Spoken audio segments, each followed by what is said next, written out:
Hello,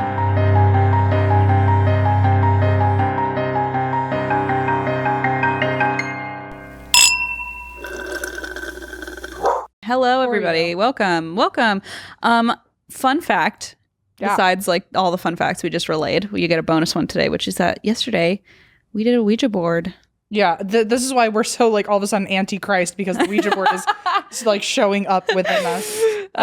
Yeah, we've been playing with the Here's the devil. problem. We went to the Unless We Drink apartment with Eva, brought some wine, and we were hanging out, and I had made a Ouija board, which I think you mentioned on a previous episode. Mm-hmm. And because I couldn't find one anywhere. And then Eva came over and we were like, oh, Eva, or like, let's play a Ouija board. That was me, not I was finally outnumbered. That was anybody else. And then Eva goes, I've never done one before. And I went, oh, get your hand on the fucking Ouija board. Yeah, and then we played for a while, and we got a few people that came through. We also did, it was a complete makeshift. Like, our planchette was like a cutout bottom of a water bottle. It was a wine glass for a while. Then we redneck engineering. I needed the wine glass. So then we needed to come up with a new. Oh, and then later on, Eva wasn't even there for this, but I went to go fill my water bottle, and I stood there for like a solid 45 seconds until I looked down and realized we had cut the bottom off.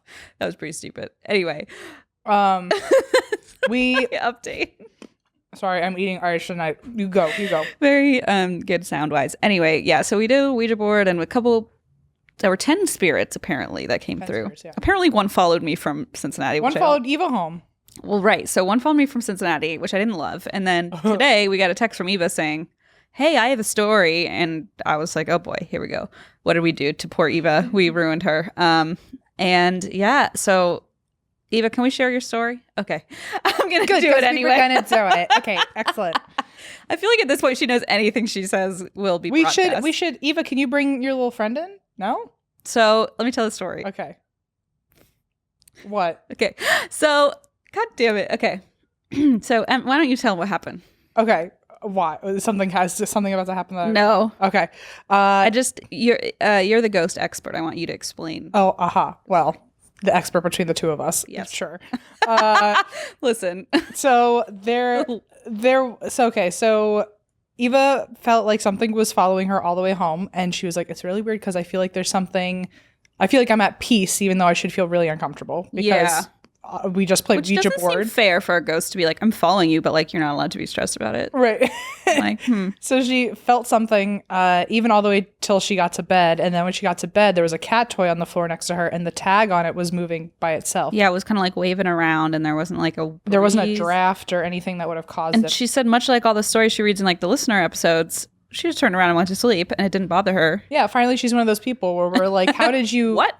How did you go? How did you just fall asleep? Like, I would be up all night. Yeah. But apparently there was like this weird wave of calm over her, which is said to happen a lot. Yes. And then she woke up to pee in the middle of the night, and her kitty cat was laying on top of the toy. Yeah. Just, and like, staring. Guarding it. Very intensely. And looking at her like someone tried to steal this. I don't know. And then she woke up the next morning, and she was in her kitchen, and she stepped on something. She's pouring water. Yeah. And she's like, I stepped on something, and I looked down to pick it up. I see. Eva didn't need to bring it because you already had it.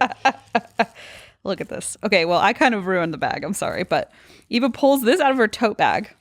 And she was like, this was on the floor that I stepped on last night. This, my friends, is a mummified lemon. Yeah.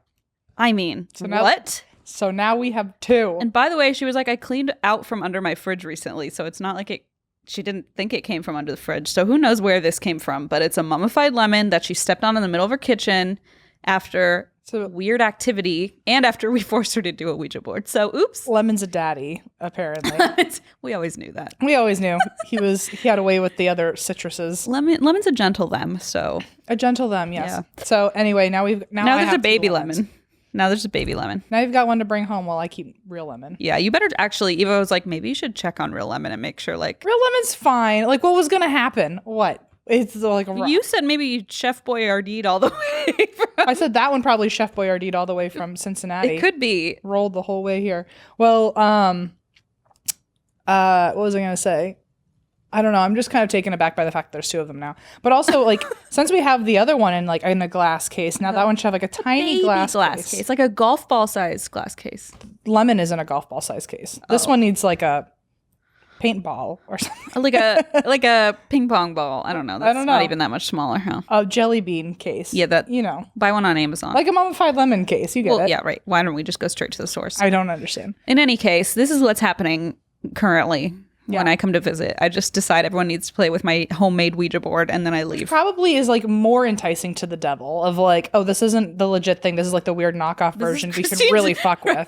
That doesn't even have numbers and has like weird drawings of like wine on it. Yeah. One of them just kept saying goodbye every time we tried to talk. It was. You would just go, goodbye. Like, I'm fucking done here. And then we were like, let's do it again. Like, we really were probably breaking the rules, but we did find one guy out here who...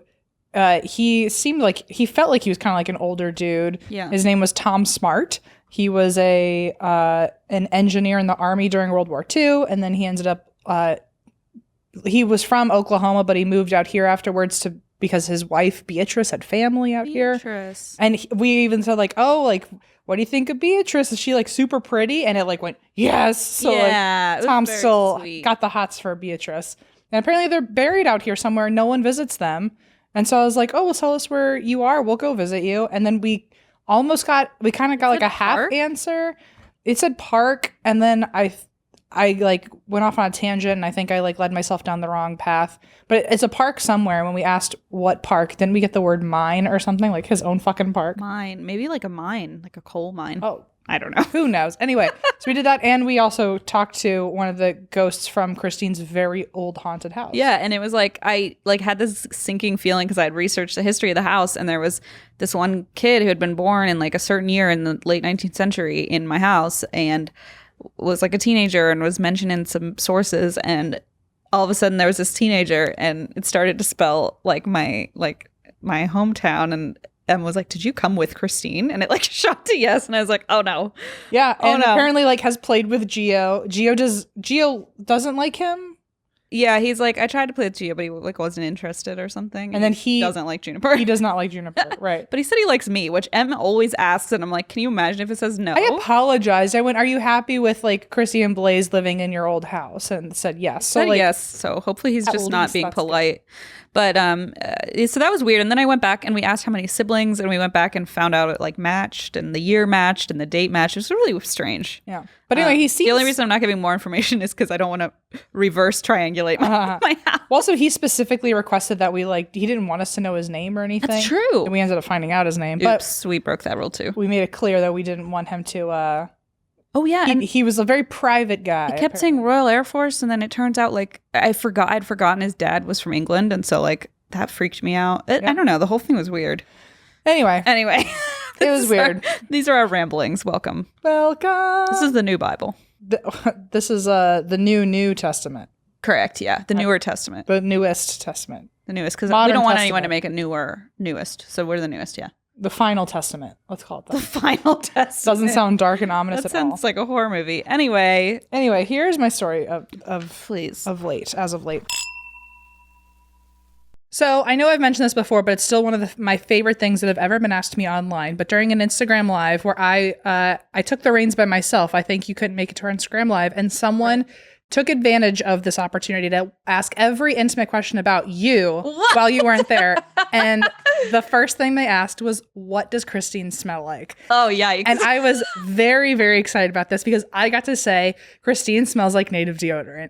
Is anybody surprised at this point? Like, I think so. People were afraid you would just smell like a puddle of sweat at all times because we're so sweaty. But not anymore. Not anymore, thank God. Okay, so our native deodorant doesn't just block odor better, it's made better. So I feel better using it all day, every day.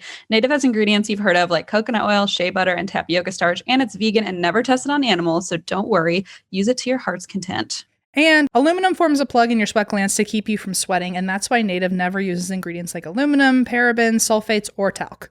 Don't plug up those sweat glands. That does not sound like a good idea. Christine doesn't do it. Her pores are wide open. They're wide open, and I don't smell like sweat. So things are working out for me. They have over 10 scents, including rotating seasonals, which I always want to try all of them. The most popular classic scents are coconut and vanilla. I know that's M's favorite. It is. We're saying a lot that you use Native. I also use Native, to be clear. People just don't care what I smell like, apparently. But if anyone's wondering, the answer is coconut and vanilla. I think people wonder, but they're more concerned about what I smell like because I People talk about how much I sweat. I don't carry the weight of worry, but I do smell like coconut and vanilla. You do. It's actually lovely. They also have lavender and rose. One of my favorites is cucumber and mint. Citrus and herbal is also a favorite of mine. Native is risk-free to try, so don't worry. Every product comes with free shipping within the US, plus free 30-day returns and exchanges. So see why so many people love Native and check out the over 14,000 5-star reviews. Also, one of their current seasonal scents is pumpkin spice latte. They're really catering, baby. Really catering to their audience here. But if you would like to smell like your favorite drink, I know if they had a London fog one, I'd be swimming in that. So I totally get it. Do what we did and make the switch to Native today by going to nativedeo.com/drink or use promo code DRINK at checkout and get 20% off your first order. That's nativedeo.com/drink or use promo code DRINK at checkout for 20% off your first order. So guess what, folks? We're still not in normal life, a normal routine, but thankfully we have stamps.com in this day and age. So we can still do business. We can still mail things to our friends, to our family, to our clients, to whomever you'd like to send things to with stamps.com without having to go to the post office. It's still like one of the conveniences of life that we all get. Thank God. At the very least, despite everything going on in the world, we've got stamps.com. Honestly. With stamps.com, you can print postage on demand and avoid going to the post office, and you'll save money with discounted rates and that you can't even get at the post office. Stamps.com also offers UPS services with discounts up to 62% and no residential surcharges. Simply use your computer to print official U.S. postage 24/7 for any letter, any package, any class of mail, anywhere you want to send. Once your mail's ready, just leave it for your mail carrier, schedule pickup, or drop it in a mailbox. It's that simple, and I can promise you it is because I use it a lot. Yes. And I have a lot of Libras in my life, and their birthdays are coming up, and I plan on shipping everything via stamps.com because it makes my life so much easier than having to actually leave the house. Thank you for reminding me that there's a Libra in my life whose birthday's coming up. Yikes. Hi, Allison. Also, like we said with stamps.com, you get great discounts too. There's 5 cents off every stamp and up to 62% off USPS and UPS shipping rates. Stamps.com is a no-brainer, saving all of us time and money. So right now, our listeners get a special offer that includes a 4-week trial plus free postage and a digital scale without any long-term commitment. Just go to stamps.com, click on the microphone at the top of the homepage, and type in drink. That's stamps.com. Enter drink. So this is one of those things where, like, if you're on a car road trip, sorry about the sirens, because you probably might. First of all, if you're on a road trip, panic. sorry, because Exactly. you're hearing a siren. But also, there's some fire trucks coming in hot. All right. Well, if you are on a road trip, good, because this is a long one. So, God, these damn sirens. They do have a way of just echoing right into the. I mean, I guess the point is they need to be loud. I guess that's kind of the idea. Can you turn it down? Yeah, that's. You're really inconveniencing me. So I'm trying to record a podcast. Okay, I think we're good. Okay. So if you are on a road trip right now, good, because this is going to be a long one, but it's well worth it, I think. This is unfortunate that I'm not on a road trip right now, but pretend. I guess I'll sit through it. You're sitting like you are in a car, so you're doing nothing different. I'm complaining about sirens. Yeah. Okay, so. A few people requested this a while ago, and I almost did it for one of my New York live shows. Oh! But it was so much information, I got overwhelmed. So took a while, but here we are. So this is the story of Sleepy Hollow. What? The Legend of Sleepy Hollow.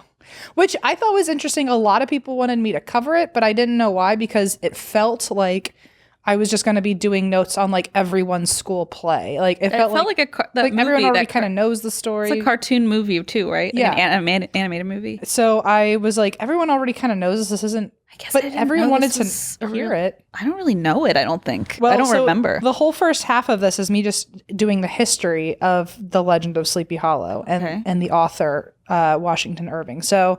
I was thinking, like, how do I make it different? I guess the origin of Sleepy Hollow is something people don't really know. Okay. And I realized that I didn't actually remember entirely the whole Sleepy Hollow story. I certainly don't. So. I think everyone has like a little patch of memory from like second grade and then like forgot about it, unless you live in Sleepy Hollow. So I'm sure you hear about it all the fucking time. So this is the story. And also this year is the bicentennial of the Sleepy Hollow story. How fitting. So, I will start out with some fun facts. So the first time it was seen on TV or like as a movie, it was a 1922 silent film. And then it went on to have many more adaptations, including the 1949 Disney short. And then in 1999, there was a Tim Burton movie starring Johnny Depp and Christina Ricci, which, by the way, won an Oscar for the best art direction and had a box office. They made like $207 million. Jesus. Then I think the most recent one is in 2013. Sleepy Hollow had its own Fox series, and the Headless Horseman, they wrote the storyline as if the Headless Horseman was one of the 4 horsemen of the apocalypse. Ooh, that's fun. Fun twist. So Love cute, so it. fun. So demonic. So Sleepy Hollow was written by Washington Irving, who was also best known for another story called Rip Van Winkle, and he's considered one of the first great American writers. Okay. And so after he wrote both these stories, he wrote Sleepy Hollow second. And once Sleepy Hollow came out, he became like this massive literature celebrity. He apparently was one of the inspirations for Edgar Allan Poe. He was friends with like the president at the time. He was friends with Charles Dickens. Like everyone wanted to know this guy. And the Legend of Sleepy Hollow was significant at the time because it came out in the early 19th century. And a lot of sources liked to include this, so I'm also going to include this, that apparently at the time, this story was super important because America was having this inferiority complex basically with Europe because now that they were their own country, they felt like they were living under the shadow of Europe, who had like culture and knowledge behind them and their own kind of like a Eiffel Tower. we didn't have one yet in Vegas. We didn't have one, and so only a matter of time before we copied everything. Basically, we were feeling super insecure of like, Europe's got a history to them and all this, and we don't really know what's going to come out. So did we act out? Is that what we did? So a lot of people didn't act out, but there weren't a lot of real writers yet to like document the country. Oh, okay. Because, or at least no one that everyone was taking super seriously because we were so new. And so I guess Washington Irving decided that he was going to be one of the first people to try to write, and he wanted to take from European influences so it catered to people and what they already knew, but throw like a dash of Americana to it that didn't exist yet. So here's a quote from one of the sources. Writing in New York at the beginning of the 19th century meant writing for an audience desperate to see itself as sophisticated instead of living in a shadow. Desperate to see itself as sophisticated. Which is what this podcast is about. That's a jab, yeah. But it makes sense. Like they were like, all we've got is like our They were like, yay, we're our own country. Oh shit, now what? Right. So Sleepy Hollow was basically some of the first Americana writing born from European folklore. Okay. So like he took what he learned in his time, because he had been to Europe a lot. He lived in England. He was in Germany for a while. But so he kind of knew spooky stories from there and then just made it an American version. Yeah. So apparently the folklore of the Headless Horseman, he brought that over from Europe. That's apparently been a common lore since like the Middle Ages. Sigmund Freud, fun fact, thinks that society's, quote, historical fascination with beheading is symbolic of anxiety surrounding male castration. I literally probably could have just guessed what you were going to say. Cutting something important off. Yeah. But yeah, so I thought I'd throw that in. That's fun. And a lot of other scholars have said that the Headless Horseman in most stories represents a past that never dies or will continue to haunt you until further notice. See, I like that better. That makes so much more sense. That one's creepier to me. One of the scholars said, the horseman, like the past, still seeks answers, still seeks retribution, and can't rest when we are haunted by our past. So older European traditions have, instead of a necessarily called the Headless Horseman, they have a wild huntsman, which apparently was this rider who was followed by the horse rider who was followed by a bunch of dogs, and he would punish people for their crimes. Apparently, Washington Irving, the author of Sleepy Hollow, he had probably learned this lore from his friend and mentor, Sir Walter Scott, who did a translation for that story. And other Headless Horseman lore includes, there's an Irish legend called the Dullahan, which is basically another Grim Reaper who carries his head.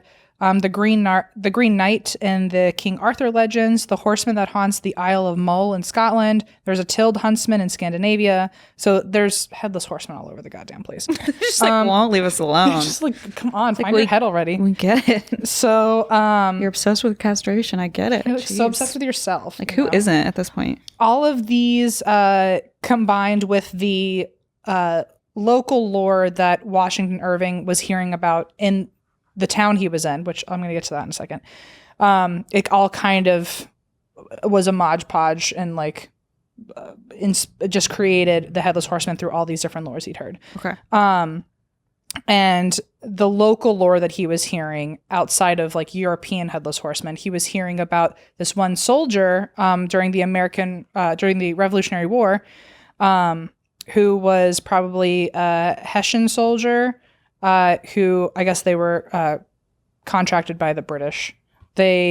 One of them apparently had his head cannonballed off. Oh dear God! For a lack of a better term. Really unfortunate. And that happened nearby where he was staying. So he was living in the Hudson Valley region of New York. Right. And there were 2 battles at that time that during the Revolutionary War that were pretty monumental. And one of them was the Battle of Manhattan and the Battle of White Plains. And basically in one of those battles, this Hessian soldier had his head blown off, and he now was buried in a cemetery nearby. And so people would always talk about like, oh, the ghost of him, he's still looking for his head. So that is kind of where his inspiration for Headless Horseman came, at least in local lore. So yeah, it's widely believed that soldier is buried in the old Dutch churchyard, in quote Sleepy Hollow. And let me see. Sorry, I lost my spot here.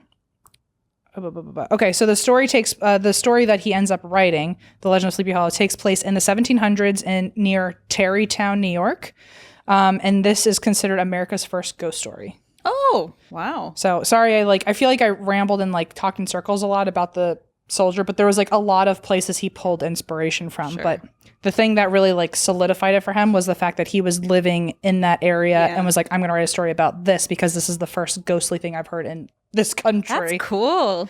But so the town Sleepy Hollow that he writes about was a fictional town inspired by where he was staying in the Hudson Valley, and he really loved its tranquility and how quiet and peaceful it was. He even said it was near the Catskills, and he even said that it had a, quote, witching effect on his imagination. And so basically, as I get to the story, Sleepy Hollow is known to have this weird air around it where like it's so peaceful and tranquil that everyone's kind of bewitched into like this. That just gave me goose camp, because like if you think about it, why would it have been named Sleepy Hollow unless somebody? Because everyone's kind of like. That's what I'm saying. Like unless somebody was like, "That's what this feels like." Yeah, exactly. This place feels like. So that's I think he probably was there and he was like, it feels eerie on its own, or like it's so tranquil and quiet that like it could be like an eerie feeling. So anyway, he really also pulled from the town itself. And so Irving actually went up to the Hudson Valley area at 15 in the 1790s, and he was there to stay in the town, Tarrytown, with one of his friends. He moved there because at the time, topical, New York was dealing with an epidemic. What was it? Of yellow fever. Well, that's unfortunate. Which, get ready, at the time, an astonishing 5,000 people had been killed in 1 year in Philadelphia. Oh, geez. Yikes. Wait, in Philadelphia? In Philadelphia alone. Oh, and so, holy crap. And so then it was about to go to, I guess it was spreading, it was getting to New York. And so a lot of people in New York, if they could afford it, they were fleeing before anything else. I don't blame it. Well, it's still very, yeah, you're right, very topical. Yep. So I was like, okay, well, that's a little too on the nose. Boy. So, and fun fact, due to this, because 5,000 people were killed in 1 year from yellow fever in Philly alone, Philadelphia is, they built the nation's first quarantine station. Oh, really? Yeah. In Philadelphia? Yep. I wonder if it's being used today. I don't know. It's probably not, because it's probably not up to code. But yeah, so anyway, I saw a quarantine and epidemic and I went, oh boy. Those words, you're like, I see them every day. I know. It's like, I can't escape it. So a lot of families who could, they fled from their urban town and tried to move somewhere with a lot of open space. And so that happened to be the Hudson Valley. And so most people speculate because there's a kind of a dispute of like where Sleepy Hollow itself is. Some people say, oh, it's in Tarrytown, or it's in this area, or it's in this area. And a lot of people try to claim it for themselves. Like, no. He was talking about our space when he mentioned Sleepy Hollow. Oh, so the town is not actually called that. Sleepy Hollow was a fake town. Oh, okay. I was like, that's so weird they named it that after feeling the air or whatever. Okay. No. So it was like he named it that. He named it because he was like, the Hudson Valley makes me feel like this. JK. But yeah, so a lot of people try to claim ownership of Sleepy Hollow. Sure. Being like, this is what inspired him. Because he stayed kind of all throughout. He mainly stayed in Tarrytown, but he visited other areas. Right. So a lot of people think that he pulled inspiration from different areas. But where Sleepy Hollow is, nobody entirely knows for sure. But most people say it's probably Tarrytown because that's where he was living. And a lot of people also argue, probably the second largest argument is that Sleepy Hollow is actually Kinderhook, New York. Many, including President Martin Van Buren, he said that Sleepy Hollow is actually Kinderhook because Irving spent time there and based a lot of the characters on actual people that were there. Okay. So now the argument is the town was based off of Tarrytown, but the people were based off of people in Kinderhook. Oh my gosh. I know. So in 1814, so I'm going to talk about, I'll just say this real quick. In the 1990s, North Tarrytown, just to like end the dispute once and for all, literally changed their name to Sleepy Hollow. Oh, so there is a Sleepy Hollow. There's now. officially one now because there was such a dispute. I can't believe nobody did that earlier, like to nab it first. So it's North I don't know if that's Tarrytown or just North Tarrytown, but they were like, okay, well, we're Sleepy Hollow. We're just no one else is taking it? All right. Yeah. So anyway, now there is officially a Sleepy Hollow. I kind of love that. It's very petty. It's like if I were the mayor of a town. That's for sure us. So in 1814, now we're going to talk about, since a lot of people think that the characters were inspired from people in Kinderhook. In 1814, Irving actually did meet or at least run into in some way a real Ichabod Crane, who's the main character from Sleepy Hollow. Like with that name? A real Ichabod Crane. And apparently he's nothing like the character in the story, but Washington Irving really liked the name. I mean, that. You got to use that. If you find someone with that kind of name, you got to do something with it. Yeah, exactly. And Crane was a super decorated, really serious military man, who like Ichabod Crane is not. So Irving only used his name, but said his personality was from a different person in Kinderhook. By the way, apparently the Ichabod Crane in real life, when he found out that his name was used in the Legend of Sleepy Hollow, he was like ashamed because he didn't want to be associated with such a quote laughable character. Meanwhile, the person whose personality is based on Ichabod Crane is stoked. Sure. So apparently, his name was Jesse Merwin, and that was one of Washington Irving's actual friends from when he lived out there. And Jesse Merwin was a teacher in Connecticut, which Ichabod Crane also was. And their personalities just really match up. And anytime it gets mentioned, Jesse Merwin is like so excited that he's somehow associated. Or he used to. He's like 200 years old now. Okay. She still does. We can ask the Ouija board later. Another theory is that Ichabod was actually a different person named Lieutenant Samuel Youngs, who lived in Tarrytown and was friends with other people who, as I get through the story, it'll make more sense. But there's another family in the Legend of Sleepy Hollow called the Van Tassels. Okay. And Lieutenant Samuel Youngs was friends with the real Van Tassels. So they think, oh, maybe the real Van Tassels and the real, quote, Ichabod Crane were friends. And so there's a lot of rumors of who is who, but it's kind of understood that Jesse Merwin is the personality of him. And then there's other locations all throughout the Hudson Valley that are either named after portions of the story or are known to be inspiration for the story. So they have a lot of Sleepy Hollow pride out there. And also there's also an Irvington town called Irvington after him. There's a bridge called Rip Van Winkle Bridge. So they've got a lot of stuff going on. So Irving, eventually, he lived in Tarrytown until he passed away there. I think he had a heart attack, and he's now buried in Sleepy Hollow Cemetery. Wow. And his home is now a museum in Tarrytown. Oh. So And obviously that town has a lot of Halloween themed events. The most recent one is like an outdoor theatrical experience. But so when he first got there, he was apparently, quote, smitten with the area. And he also was obsessed with ghost stories. And so he combined his two loves and made a ghost story about it. And that's when he started researching ghost stories in the area. Apparently, everyone only talked about the Headless Horseman. Probably because everyone had just come from Europe. And they were like, this is the most common lore, so let's start one here. Yeah. And there's like a beheaded soldier in our cemetery. This guy's missing his head, right?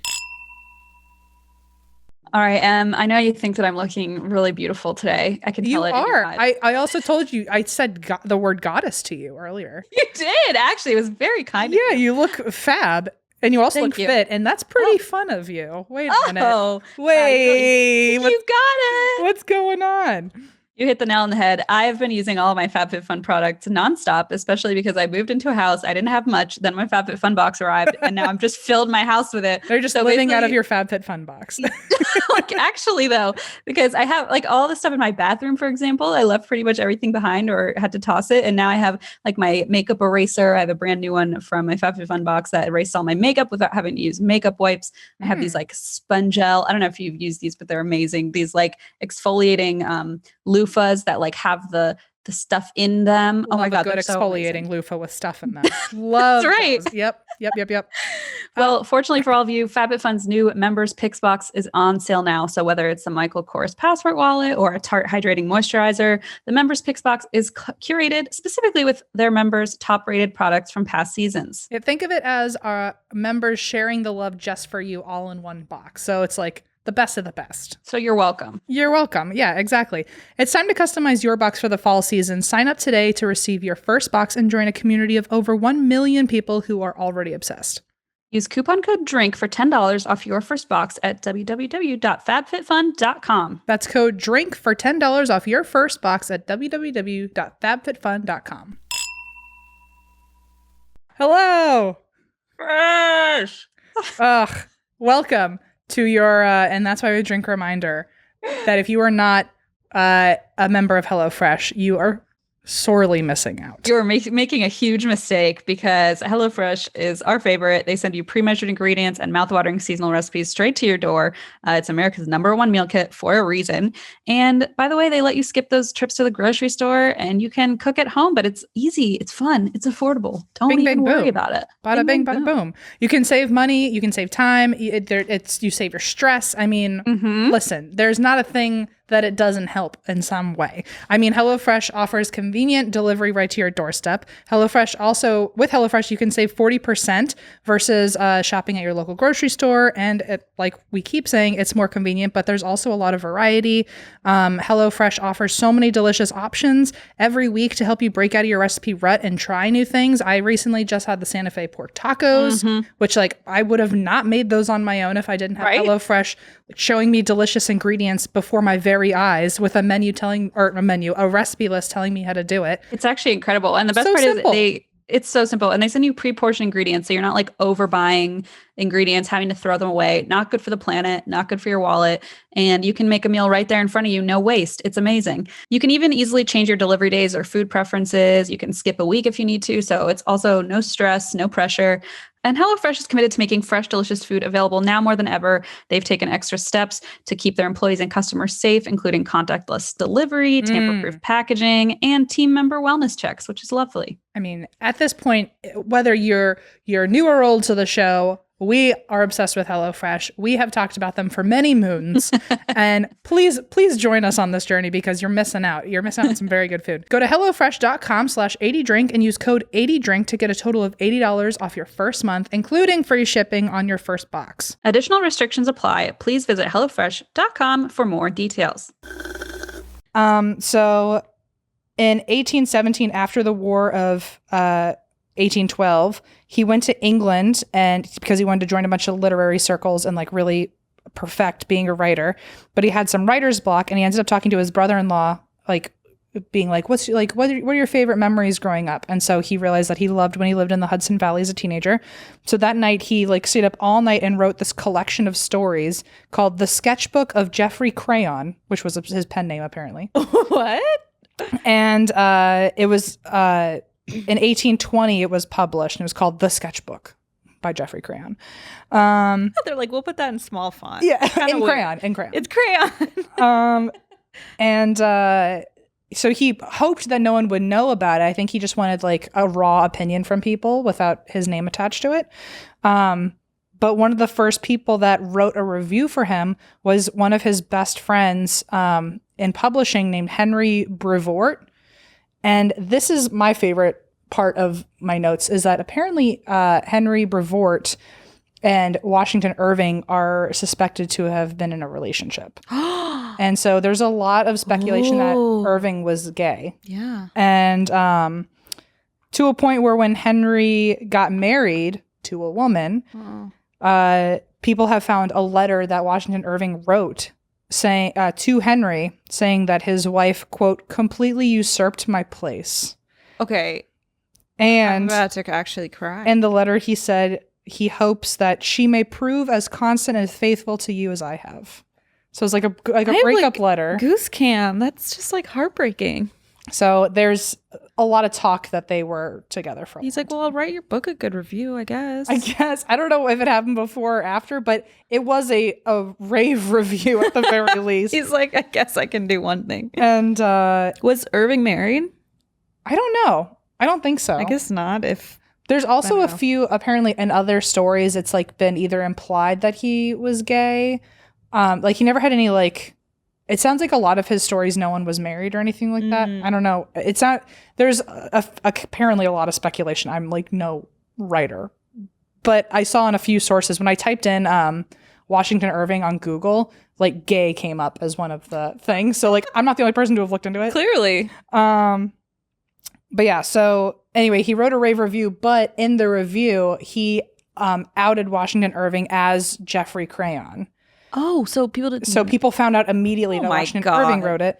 He's like, I tried. And he was like, well, I was trying to be fucking like modest about it and humble, but I guess people would know it's me now. And he immediately got called the finest British writer produced by America. He's like, oh, I really wanted to just be super humble, but I guess I'll be the greatest writer of all time, Mr. Crayon. So anyway, that's basically what happened. And that is all the history of Sleepy Hollow and Washington Irving. So now I'll just tell you the story of Washington Irving. I'm going to settle in.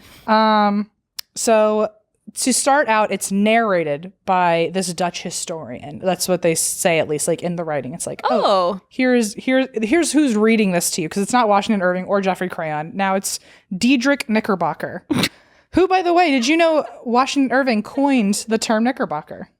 Really? Yeah. How? Do you know what Knickerbocker means? Aren't they like pants? Like underwear? It's pants? That's knickers. I don't know if Knickerbocker is the long version of that. Oh, what does that mean then? Knickerbocker apparently just means a resident of New York. If you live in New York, you're a Knickerbocker.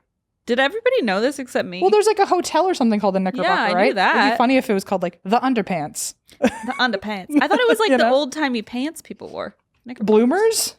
No. Maybe. I don't know. The Knicker Bloomers? Okay, anyway.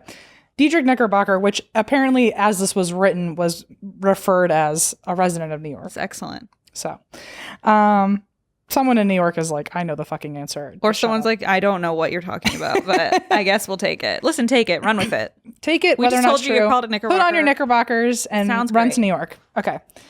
By the way, if the camera can see my fish flops. Oh, God. Okay. I was hoping that wouldn't happen. So Diedrich Knickerbocker says that this is a story that he heard from someone 30 years ago and like feels like this is the right time to tell it. Okay. So here's first of all a quote about the tranquil, sleepy allure of the town. So it's a very, very flowery story. Like I did read the entire story, and I want you to know, as a reader, it was a lot of effort for me. As a reader? It was as someone who's not a reader. Sorry. As someone who's not a reader. Wait a second. It was granted, it was probably only like 12 pages, but that's 12 more than I'm used to reading, and it was very you read flowery. The whole thing? I did. Oh. For me was a feat, so baby steps. But like half of the first page is him just describing the town of Sleepy Hollow. Seems to be most old literature. It's like, okay, skip the first 16 pages. I want you to feel like you're literally there. So this is a quote about the town. A drowsy, dreamy influence seems to hang over the land and to pervade the very atmosphere. Some say that the place was bewitched and holds a spell over the minds of the good people, causing them to walk in continual reverie. They are subject to trances and visions and frequently see strange sights. However wide awake they may be before they entered that sleepy region, they are sure to inhale the witching influence of the air, grow imaginative, dream dreams, and see apparitions. Just got goose cam again.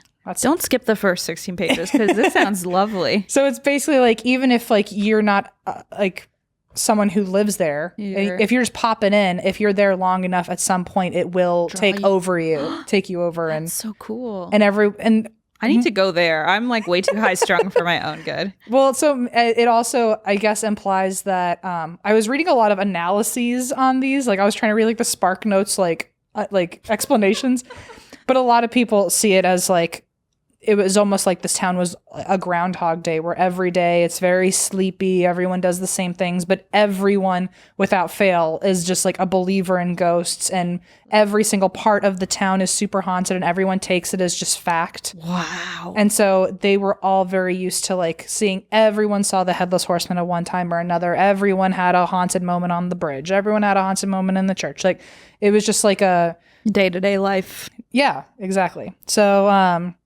and then even if you stepped in for a day, you immediately kind of got that same sense. So this, what's interesting too, in one of my Spark Notes analyses that I saw, the fact that he's explaining it as like this air over you and everyone takes it in and you become part of the town.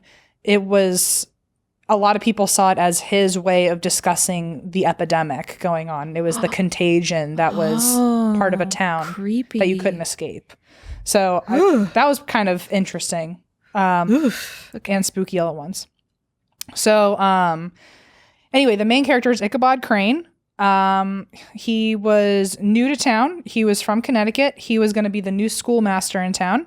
And he was known to be very authoritative with his students. And this is a quote about him where Ichabod Crane, I think Washington Irving wanted to paint a picture of someone who's not a very good-looking person. Oh my. By society's standards. Okay. This is the very first introduction we get to Ichabod Crane. He was tall but exceedingly lanky, with narrow shoulders, long arms and legs, hands that dangled a mile out of his sleeves, feet that might have served for shovels, and his whole frame most loosely hung together. His head was small and flat on top, with huge ears, large glassy eyes, a long snipe nose, so that it looked like a weathercock perched upon the spindle neck to tell him which way the wind blew. To see him striding along the profile of a hill on a windy day, with his clothes bagging and fluttering about him, one may have mistaken him for the genius of famine descending upon the earth, or some scarecrow eloped from a cornfield. And then Jesse, his friend, is like, I love that you talk about me in your book. No wonder, like Major Ichabod Crane is like, I don't want to be lanky. Are you kidding me? But anyway, apparently he's Slender like Man. He's like the poster child of famine and a scarecrow, and also has like a weather vane nose or something. So like he's not looking hot, and so even in the Disney short, which I also watched that, I watched the full movie. Even in the Disney short, the first song that they use to describe Ichabod, they describe his looks in it. And by the way, everyone in that movie is Bing Crosby. It's voiced by Bing Crosby. Really? Like every single person except one, I think. Oh. The first song where he's like walking into town for the first time, the lyrics are, "Who's that coming down the street? Are there shovels or are they feet? Lean and lanky, skin and bone, with clothes a scarecrow would hate to own. Ichabod, what a name. Kind of odd, but just the same. Funny pants, funny frame. Ichabod Crane." But here's the thing that then threw me off. By the end of the song, they're calling him like a fuckboy. Like he's like a total ladies man. What? Bing Crosby was like, I got to insert some of myself in this story. Yeah, exactly. He was like, listen, Walt Disney, this is not going to work. So the song is maybe 45 seconds long, and they do that for a hot 30. Okay. And then 15 seconds later, Who's the town ladies' man who gets around like nobody can? Has to be none other than Ichabod Crane. Really? So suddenly he's a ladies' man? Yeah, but like his look doesn't change or anything. It's just like, oh, and also he like got every lady by looking like a scarecrow. A great personality. He must have a kind heart. So, the next shot in the Disney short, by the way, is his social calendar, and every single thing is a different women's function. Is like what? He's just like batter up, okay, just Disney. like Jeez, just hitting the town and going to every single. You're like, children, look at this planner. Yeah, what a weird. It was angle. like woman's potluck, woman's I don't know, Rotary. I don't know what they're just doing. Gonna watch the women at the Rotary meeting. Jesus. And then he apparently, and this goes back to just like the actual Washington Irving story, but he often also would drive the younger kids home or escort them home from school if they had pretty sisters or moms. Ew. So like he was a fucking little ladies' man, but also like kind of a creepo. Oh yeah, but here's the thing. At the time, he would also, I want to add this real quick. He would also be less authoritative at school to the kids whose moms were good looking or were really good cooks. So like, even if you were like the shittiest kid, if your mom knew how to throw together a pie, you were all right. Which like, if I were a teacher, I'd probably be the same way. Actually, yeah, it sounds pretty correct. Which like, not in the ladies' man way, but in this other way, I feel like I am Ichabod Crane because this guy loves and the feet as shovels. And the feet as shovels or fish. Yeah. He loves to eat, this guy. Like, well, how is he so scrawny? He's starvation. He's got the metabolism of a scarecrow, obviously. Yeah, just like we do.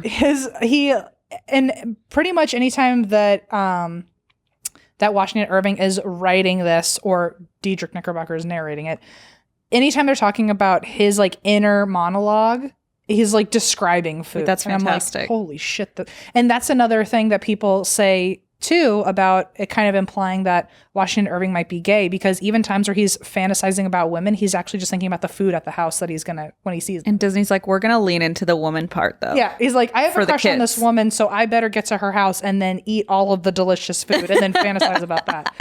So anyway, so you were saying like, oh, but he's also kind of a creep, or like the women might like not like how weird he is.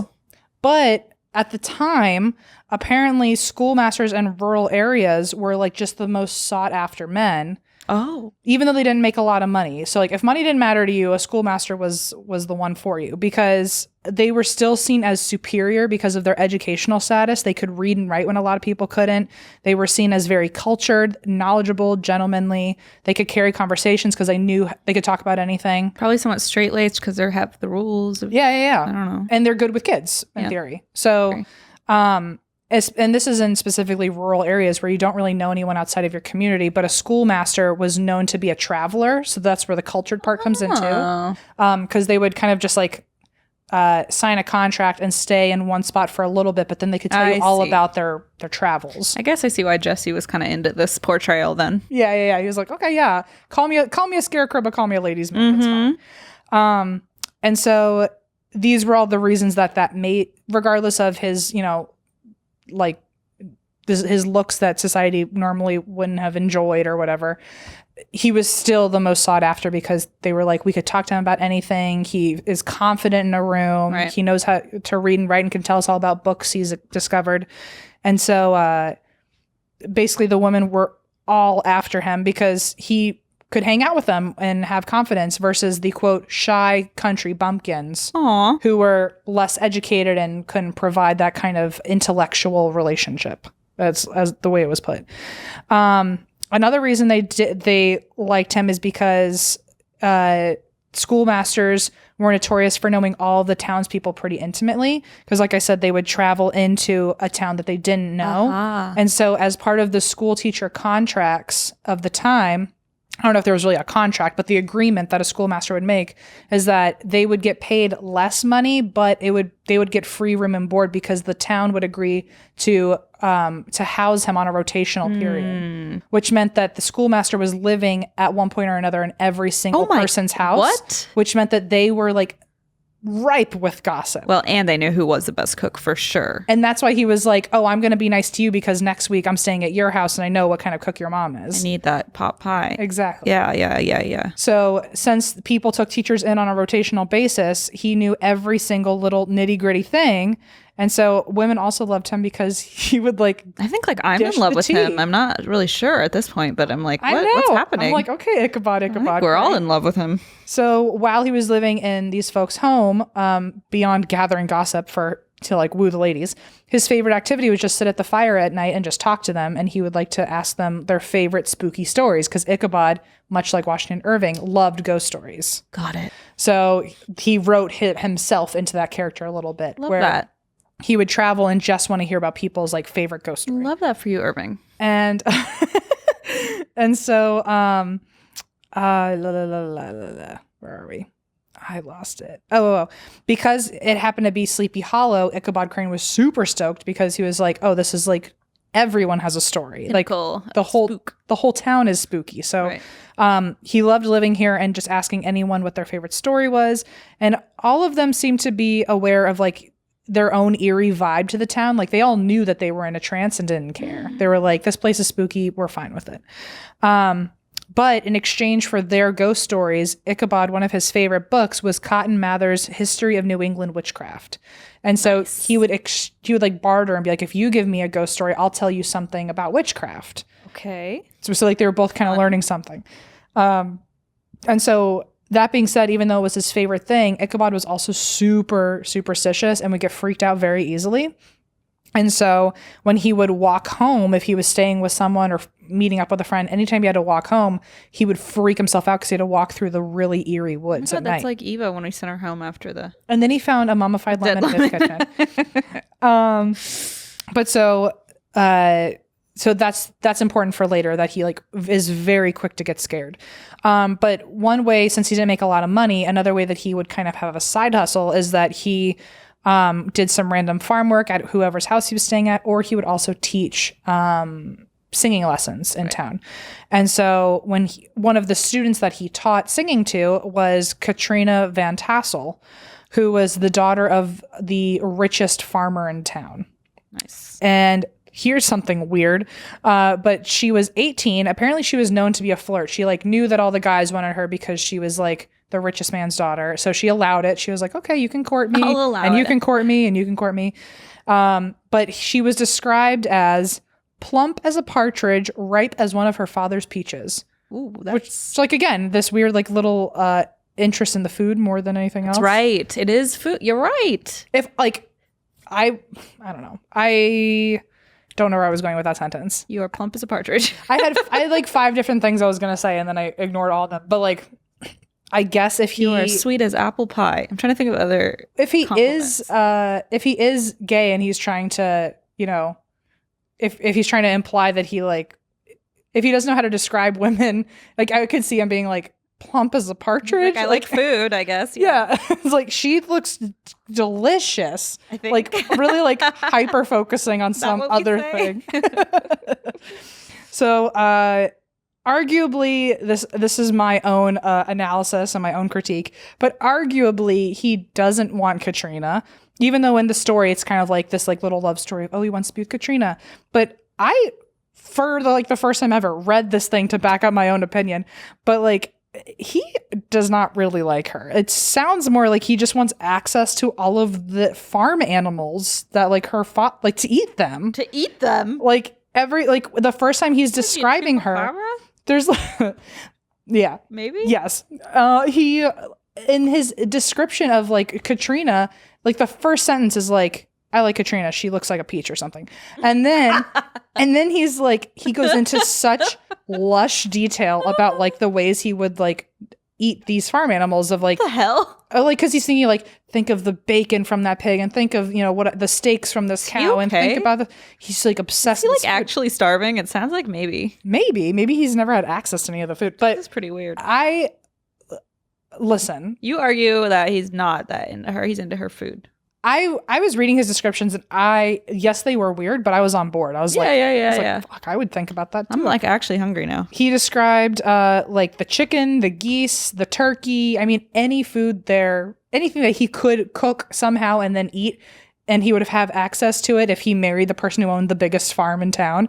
He was like, that's the one for me. It wasn't like I'm going to get a lot of money to buy a lot of food. It was like, no, here's the direct access. He was just daydreaming about the meals served to him. And then he also thought, oh, and it also wouldn't hurt that like once her father's gone, we would both inherit that money and I'd also be rich. So like, oh, sure. But they make it seem like this guy, like I'm kind of framing him as like he's like a quote bad guy because he's not interested in the girl. But they frame it like that he's like the protagonist of this story, and there's many reasons to love Katrina, including the food he could eat and the money he would make. Not bad. But his biggest competition in town is this man, Brom Van Brunt, who also goes by Brom Bones because he's so strong. So they call him Brom Bones for some reason. But he's apparently like the pinnacle, like all-American boy, the dreamiest man in town. Everyone loves him. He's never done a bad thing. He's like basically like Gaston, but well-respected and funny and friendly. And like a hunk. Yeah, a hunk for sure. And he's like, everybody loves this man. He like won all the horse races and shit. So Sure. Here's a quote. The neighbors looked upon him with a mixture of awe, admiration, and goodwill. Everyone loved this guy.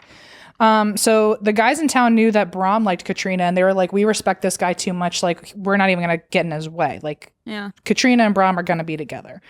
And then, so even though no one else was willing to challenge him, Ichabod was like, I fucking apparently want all this bacon. Like, I'm hungry. So I'm hungry and I want money. So I'm also, I want what you want.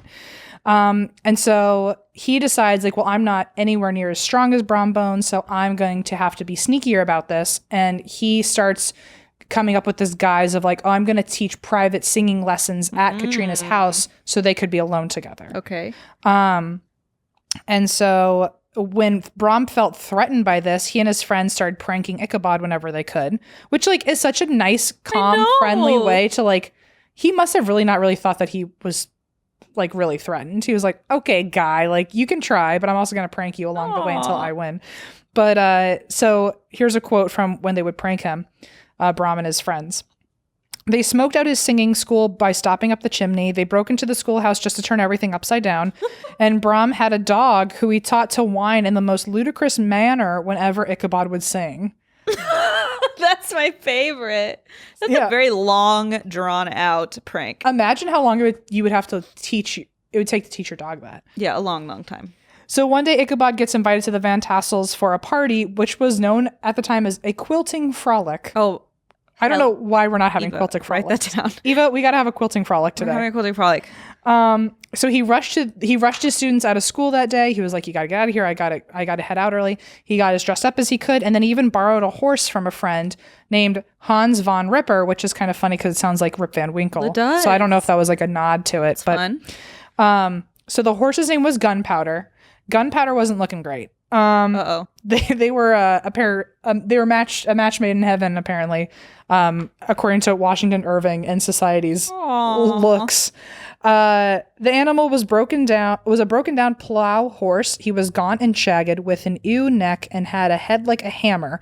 His rusty mane and tail were tangled and knotted with burrs. One eye had lost its pupil and was glaring and spectral, but the other had a gleam of a genuine devil in it. I love this horse. Gunpowder, he's just trying to make every day work. That's what he's doing. I love him so dearly.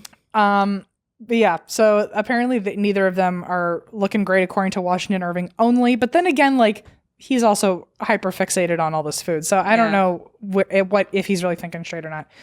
So the whole ride there, Ichabod is daydreaming again about the food at the party and not Katrina. Love it. Although he writes it as if like, I think Washington Irving generally thought he was like, I'm assuming he's gay at this point.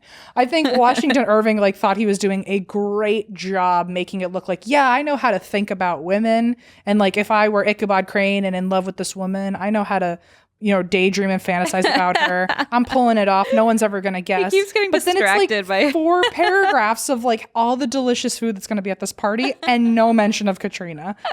So that's incredible. And so then Ichabod gets to the party, and guess what we have to read about next? More paragraphs where he's confirming all of the food he had daydreamed about is at the party. Check. I was like, Jesus. Okay, so the party's going great, and Ichabod is dancing with Katrina, and Brom Bones comes in and sees and is a little jealous, but it's fine. Everyone's winding down, and eventually everyone gathers by the fire to tell spooky stories, and everyone's telling, like, you know, this ghost story and this ghost story, all from different haunts in the area, but eventually they get to their favorite, the Headless Horseman. And basically the Headless Horseman, I've said this already, but the story within the Legend of Sleepy Hollow is that allegedly, the Headless Horseman is the Hessian soldier who lost his head from a cannonball during the Revolutionary War, who was buried outside at the church. And he rides each night throughout the woods in search of his head and will stop anyone who gets in his way. And the church apparently has woods nearby that lead to a brook, and that brook has a bridge on it. And it's spooky even during the daytime, but apparently if you're able to cross that bridge, if you see him in the woods and he's chasing you, if you can get to the bridge, the Headless Horseman cannot cross the bridge. I remember that scene from that's the only thing I remember too. That was my only memory of that movie. Apparently even Brom Bones himself is usually a skeptic, but he was like, no, the Headless Horseman has definitely chased me a few times, but anytime I've gotten to the bridge, he turns into a skeleton and then disappears in a flash of fire. Oh, spooky, spooky. So after these stories, the party begins to clear out, and Ichabod stays behind to talk to Katrina, and even the narrator himself doesn't know what happened. Like, Diedrich Knickerbocker narrating this is like, I don't know what happened, but we next see Ichabod looking really upset, so I guess he got rejected by Katrina. What? Okay. They like, even Washington Irving was like, I don't know how to talk about women. It didn't work out. It's like, I don't know. There's no food in this story. You get it. There's no food in this chapter. I don't know how to like lean into something.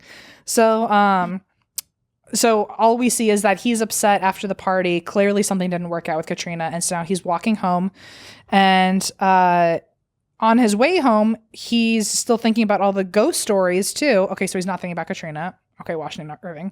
He's thinking about all the ghost stories that people were just talking about, and he's freaking himself out as he's riding through the woods. Every single sound is freaking him out. He sees this tree that's kind of a landmark in the town because it's known to be this really haunted tree. He's seeing shadows that are cast from it. The leaves and the branches are sounding like people wailing.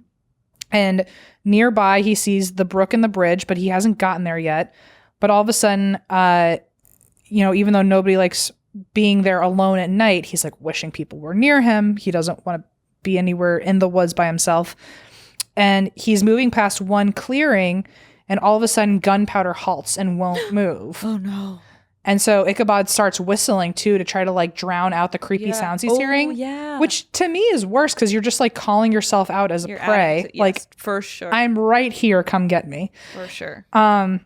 But Gunpowder won't go no matter how much Ichabod like kind of kicks him in the stomach, like kicks him on his side or on his sides. I'm not a horse person, but like kicks them so they go. Yes, I know what you mean. Apparently he's kicking him harder and harder, like fucking go, and Gunpowder won't do it. Oh. And so he's now feeling stuck in the woods on this horse that won't go anywhere. And all of a sudden he hears a sound near the path, and he sees something, quote, huge, misshapen, and towering standing there. And he says, "Who are you?" And there's no reply. So he asks again, and no answer again. And then this being steps into the middle of the road, and Ichabod just tries to get around him at this point. Like, it's this being on a horse. He sees it in the distance, and he's like, I'm just gonna like keep riding, like we're gonna turn around. So now this being is behind them. Oh no. And he's like, I'm just gonna ignore it, like it's just someone else coming home from the party or something. But he feels like this thing is creepily close, like uncomfortably close. And so he does that thing that we all do on a sidewalk where it's like, I'm just going to go around you and walk fast so we're not near each other anymore. Yeah.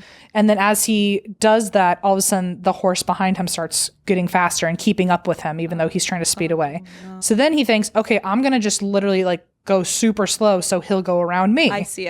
And then the guy behind him slows down. So this being is like just keeping up with him whether or not he speeds up or slows down. And so all he knows is that this is like a big dude on a powerful black horse, and he's just trotting along no matter what speed they're going at. And eventually Ichabod's like, fuck this, and he just books it. He just goes as fast as he can, and this guy takes off with him. So they're going super fast to a point where Gunpowder's even like kind of losing his way and not paying attention to where he needs to run. He's just also spooked. And so they kind of like almost keep getting to the bridge, and then Gunpowder freaks out and like they go back into the woods. no! And so every time Ichabod thinks he's almost in the clear, that's it becomes this chase scene. And Gunpowder, for like, who looked like he was like really not doing hot earlier, he's like going as fast as he possibly can. Hell yeah. And even the saddle is starting to fall off. And Ichabod at one point has to like kind of jump off of the saddle as it's falling off of him and grab Gunpowder by the neck and just ride him like as fast as he can, holding on. Eventually, he actually does get to the bridge, and he's thinking, like, as long as I can get to the bridge, I'm safe. But he's feeling this thing is so close to him, he can feel hot breath from this horseman, apparently. And he's like, as long as I can get to the bridge, I'm going to be okay. So he gets to the bridge, and he's on the bridge, and thinking he finally made it, he turns around to make sure that the Headless Horseman isn't following him. And the horseman couldn't get on the bridge. So the horse has stopped, and he's looking at him from the other end of the bridge. But the horseman then stands up in his stirrups, and this is when he realizes that even though he was a headless horseman, apparently he was holding his head the whole time. So he was never looking for his head. He'd fucking found it. He was still mad.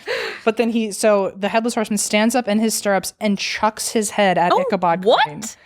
It hits Ichabod. He falls off the horse. And Gunpowder is still spooked and runs off. No! And Gunpowder's like, you kicked me in the stomach. Fuck you. I'm leaving.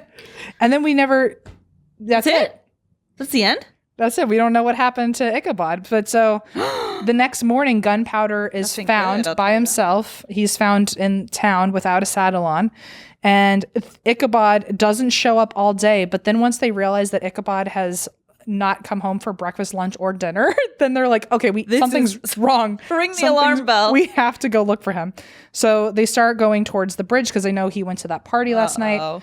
And so they basically get to the bridge, and they find Gunpowder's saddle. They find hoof prints from the church to the bridge. They find Ichabod's hat, and they find a smashed pumpkin. And so they looked everywhere, but they never found him, and they never came back. He never came back for his things. They just destroyed everything of his, and they just moved on with their lives.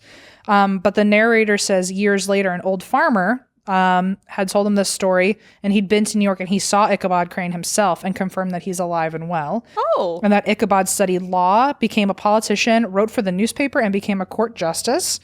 And Brom Bones and Katrina got married, but Brom always laughs when he hears about Ichabod and the pumpkin hitting him, because a lot of people think that means it was never a Headless Horseman. It was Brom. Prank. It was Brom Bones trying to scare him away from Katrina. Yeah. But a lot of people in Sleepy Hollow don't believe that it was a pumpkin. They think that the pumpkin was planted there, and the Headless Horseman actually just took him in the middle of the night through the woods to never be seen again. So a lot of people think that it was a plant job to make it look like it was a prank and Ichabod got out of town, but really the Headless Horseman got him after all. So despite this, many people still think that Ichabod never was seen again and that he was taken by the Headless Horseman. So that's the story of the What? So we don't even know? I'm going to go with the story that he's just now alive and well and living in I'm going to go with the Headless Horseman took him. Oh my gosh. What a tale. What a long tale. But I thought it was worth hearing all the history, because I knew none of that. And I found out that Washington Irving is probably definitely gay. Oh, love that. Queer in some way. Love that for him. So, also, I love that we're approaching Halloween and your stories are getting kind of Halloween-y. Oh, good. No pressure for me to keep going and getting more and more Halloween-y. Listen, there's always pressure and we always fail, so don't worry. I don't think anyone's we always succeed in the way no one's expecting. Yeah, exactly. And we always fail in the way people hope. Yeah, it's a bummer. Okay, well, I have an unsolved case for you today. Yay! Yeah. Huzzah. Oh, yeah. Well, my favorite category, but still I always hate the endings because it's very frustrating. Someone's on the loose. It's fun because you can theorize, and it's not fun because you want an answer. So yes. This is the disappearance of Josh Guimond. Or as I kept hearing it pronounced Guimond, but as far as the news tells me, it's pronounced Guimond. Either way, I don't know it. Okay, so I actually discovered, so I listened to a podcast on this, and I was very impressed, and then I was like, this is some great information that I hadn't heard elsewhere. And then I looked them up, and they're like really new and really small, and I was like, I don't even know how I like stumbled upon this, but they're really good. It's called Victimized Podcast. Huh. And I just want to give them a little shout out. I mean, they were just really good at what they did. And then I listened to every single episode. I mean, they only have like 7 hours now, but I listened to all of them. It was easy to do then. You're totally caught up. I binged it. Exactly. So anyway, they do a great job. So if you want some really excellent research, check them out. Okay, so let me just dive right into the tale. By all means. Okay.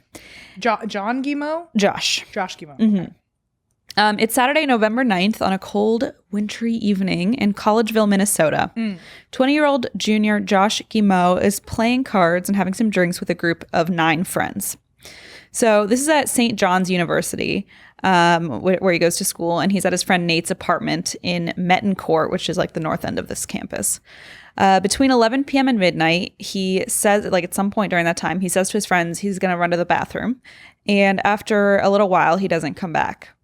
So everyone kind of thinks, maybe he didn't feel well, or maybe he just decided to go home. He only lives 3 minutes away by foot. So they were like, he probably just left. Just like bailed. Skipped away, Yeah. So the following day, Sunday, November 10th, Josh doesn't show up for mock trial. And this seems a little weird to his friends because he's very punctual and like this isn't something he would normally miss. Much like Ichabod would never miss breakfast. That's the truth. Listen, actually, Ichabod's got me beat because I sleep through breakfast, but I make lunch count. True. You make lunch your breakfast, and I actually think that's... I make lunch my breakfast, brunch, and lunch. Yeah, and snack number 1 of the day. And your bitch. You make lunch your bitch and your brunch. Listen, that I love. Put that on a shirt. Don't though. Make lunch your bitch. I feel like we're gonna get in trouble. Okay, with like my dad. Anyway. So he doesn't show up for mock trial, and this is like really out of character. And so his friends talked to his roommate, Nick, who was like, yeah, he didn't come home last night. And they're like, oh, dear. Like, oh, shit. Oh, no. So essentially, nobody had seen him since then, and he had completely disappeared out of thin air. So a little background on Josh. His name is Joshua Cheney Guimond. He was born on June 18th, 1982, and was from Maple Lake, Minnesota. He was class president of his high school, voted most likely to succeed. He wanted to work in politics, and his grandmother Barb was a member of the Minnesota House of Representatives. Oh. And like when he was writing his scholarship paper, he like talked about his grandma Barb and how like he aspired to be like her. It was very sweet. That's very sweet. So he, this is actually one thing I learned from this Victimized podcast is that he had his email address was Senator Josh because he was like very like he aspiring. Yeah, exactly. So he was a devout Christian. He attended church on Sundays and then had enrolled at St. John's University in Minnesota, which is this like really excellent Catholic liberal, you know what I'm saying, liberal arts college. It's Catholic, and at St. John's during his junior year, while he was majoring in political science, he also did other things like he did mock trial, like I said. He was also kind of like fun and goofy. Like he wasn't just very, straight-laced or anything. So my brother, as I think I told you last night, my brother recently got a newspapers.com subscription and I've become like just thoroughly obsessed. So there's this article from the St. Cloud Times and Josh had written this poem that was later found on his computer, and it's about martinis. Huh. I'm going to read it to you. Oh, please. And they read it in this Victimized podcast too, and I was like, I need to find this because this is excellent. So it's called A Drink with Something in It. Huh. There is something about a martini, a tingle remarkably pleasant. A yellow, mellow martini. I wish I had one present. Aww. By the way, so do I. Eva? Okay. There is something about a martini ere the dining and dancing begin. And to tell you the truth, it's not in the vermouth. I think perhaps it's in the gin. Isn't that fun? That's so fun. It was like so cute. So cute, so fun. Yeah. So boozy. So boozy. Okay. And this was what again? How does this fall in? I'm kind of blacking out. I'm like, I thought we were talking about someone who's missing. Yeah, they later found on his computer this poem. So like, it just shows like a part of his character. It's that just like, goofy. Yeah. He wasn't just, he also really liked cigars, I guess. He wasn't like, just super straight-laced. Like he also loved to poetize about martinis, I guess. Sure. So with no idea where Josh was, especially after not turning up to mock trial, his friends tell his father around 8 p.m. and report him missing to police when they can't find him anywhere. So searches began that night, but it was too dark for like a thorough search around campus. According to CBS Minnesota, they also didn't have great technology in 2002. So there were no security cameras. They didn't have cell phones. So it was like just not a great time for them to do a late night dark search. Sure. According to his friends, although there was like a little bit of drinking at the card game night, he wasn't drunk at all. And his father had asserted that Joshua was not depressed. He was a very active, conscientious student with many friends, and like obviously was very aspirational. So it didn't really like the angle of depression or suicide didn't really fit. Yeah. And so even investigators were like, I don't think that's what happened here. So on Monday, November 11th, the search for Joshua officially began, and the National Guard came out, the Stern County Sheriff's Department. They used horses and people on the ground to search the campus. And while searching Josh's room, they found he had left his glasses and contact lenses at home that night, which seems... So, like, I would immediately think there was a problem. Yeah. As a glasses contacts wearer, I'd be like... If you forgot that, does anyone recall? You don't forget when my contact literally fell out of my face the other day, and I was like, and then the end of the world happened. And we went to Cheesecake Factory, and I was driving, and I was like, I gotta stop at home and get my glasses because this isn't gonna end well for anybody if I'm driving around Los Angeles like this with one eye. With one eye, yeah, like that horse, you know. Yeah, one's devilish and one's just like not. That's you after a couple drinks. That's your eyelid that keeps drooping. Me winking, yeah. So basically, they are searching the area, and they search his room, and he had left his glasses and contacts at home, which is strange. He didn't bring a credit card. He didn't even bring his coat to this card night, and it was a very cold Minnesota night. At the same time, I'm like, it was a 3-minute walk, so I can imagine if he just was intending to go to his friends, right? Just like a sweater run over there, which that makes sense. Kind of goes into the same angle of like maybe he probably wasn't expecting to go anywhere else. I don't know. That's just my thought. Wasn't it late at night or something? Yeah. So, yeah. You'd think he would just do a quick back and forth. I don't know. So he didn't bring a credit card, didn't bring a coat. His car they found totally undisturbed. And this is what kind of led his closest friends and family to believe that maybe foul play was involved. Yeah. So the Minnesota State Patrol also aided by sending helicopters. They did an aerial search of the woods. A statewide alert was sent out. And a missing persons bulletin went out in all major media in the area and newscasts. So the next day on Tuesday, November 12th, which was day 2 of the search, campus buildings continued to be searched by the Stern County Sheriff's Department, who had now asked for help from local volunteers. So they were like doing a full-on search of this campus. So offers from Maple Lake High School, where Josh went to school, were turned down by the Stern County Sheriff's Department, to whom they said only prayers were needed at this time. Okay, so great. So let's stop right there. Yeah, thoughts and prayers. Thoughts and prayers. Okay. That'll How about fix thoughts, prayers, and action? Yeah. How about thoughts, prayers, and action? Nope. Okay, thanks. Just the prayers. On Wednesday, November 13th, the Minnesota National Guard stepped in to aid the search, providing 118 troops and equipment. They searched a 16-square-mile area around campus.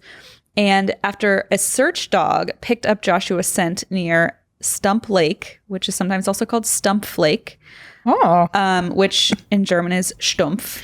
I see. Okay. Which means stump. So very circular. So it goes from Stump Lake to Stumpf Lake. Yeah. Okay. Yes. Got it. I don't know if they say Stumpf or Stumpf. Christine certainly does. I say a lot of things. So don't listen to me. Okay. So it basically it's just a fun German fun fact. So it's a snake-like body of water. It was on the route that Josh would have taken from Metten Court, where his friend lived, to his own dorm at St. Moore's house.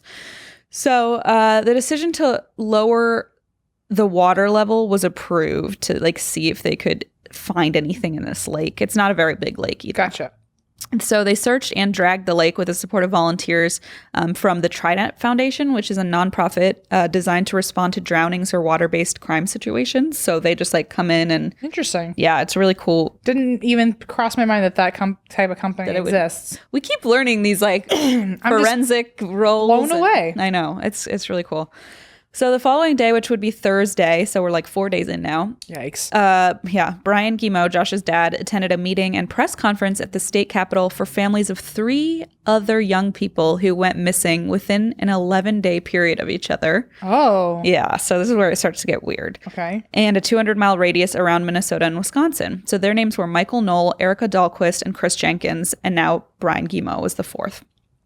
That's like the one. I'm sorry, club Josh Guimond. Brian Guimond was his dad. That's the club you like really feel bad for, like bringing new members in. Yeah, you're like, we fuck, wanted to another cap one? this at 3, please. Yeah, it's really unfortunate. So Josh obviously became the 4th, and his dad Brian spoke to the other victim, Chris Jenkins' family. So I don't know if anyone will remember this because we say a lot of things on the show, but Chris Jenkins was a 21-year-old student at the University of Minnesota who disappeared after a Halloween party in 2002, which was 9 days before Josh went missing. Okay. And he was dressed as an American Indian, according to ABC News. Yikes. Do you remember this at all?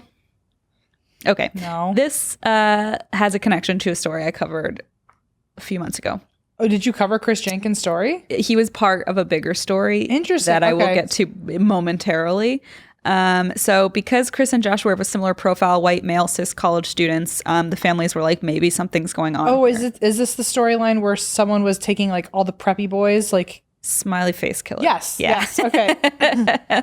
Yeah. So he was one of the victims in the Smiley face killer Interesting. theory of murders. I know it as the preppy boy killers. I know. I was like, is that the same? I think. Yeah, like it was all of the MO was like everyone that was being taken or found dead or whatever. They were all like straight white boys. Yes, and the only reason obviously I mentioned his outfit again is because that's what he was found in, and that's how he was identified. So the Jenkins and Guimond families started to take things into their own hands. So Brian Guimond, Josh's dad, conducted a search with 75 to 100 volunteers, mostly from the high school, even though they'd been rejected by police by saying only thoughts and prayers, please. Yikes. So they combed the woods around the campus. Again, they found nothing. But then the Jenkins family involved a man-trailing bloodhound called Hoover. Hoover. He's a booty doody. Sweetie boy. And his owner, Penny Bell, who volunteered their time to the case, upon doing some little digging, pardon the pun, the dog's full name, which I'm sure you're interested in knowing. I gotta know. Is Hoover von Vacuum. We got Rip Van Winkle and a Hoover von Vacuum. It's quite an episode today. Oh, this is so sweet. I know. So Hoover von Vacuum is a little sniffing machine. Tell me he's the hero of the story. Well, he does definitely open this case in a weird direction. So on December 29th, Hoover von Vacuum traces Chris Jenkins' scent to the doors of St. John's Abbey, which is, do you know what like an abbey is? Like Abbey? It's like where the monks live. Oh, okay. Sorry. No, I'm trying to think if I'm sure you've done like a haunted abbey before. No, I don't think so. I feel like there's like a ton of the only abbey abbeys. I'm thinking of is Abbey Road, which I know is not the same thing. I mean, I think it's probably named after the same thing. Maybe. That's the only time I've ever used that word. Okay. Well, anyway, so there's this abbey on campus because it's a Catholic university, and that's where the monks live. And I guess this is like the biggest group of Catholic monks on in the Western Hemisphere is at this university. Got it. There's like 200 of them or something. Okay. So the dog followed the scent of Chris Jenkins, who was the other guy, the guy 9 days before, to the doors of St. John's Abbey. Then when the dog was brought to the apartment where Josh had been playing cards that night, his friend's house, Hoover von Vacuum followed Joshua's scent to Stump Lake, onto Josh's apartment, and then to the Abbey. Oh, okay. It's weird. Yeah. They both ended up, let's just say that the dog traced both of their scents to this Abbey. Sure. Weird.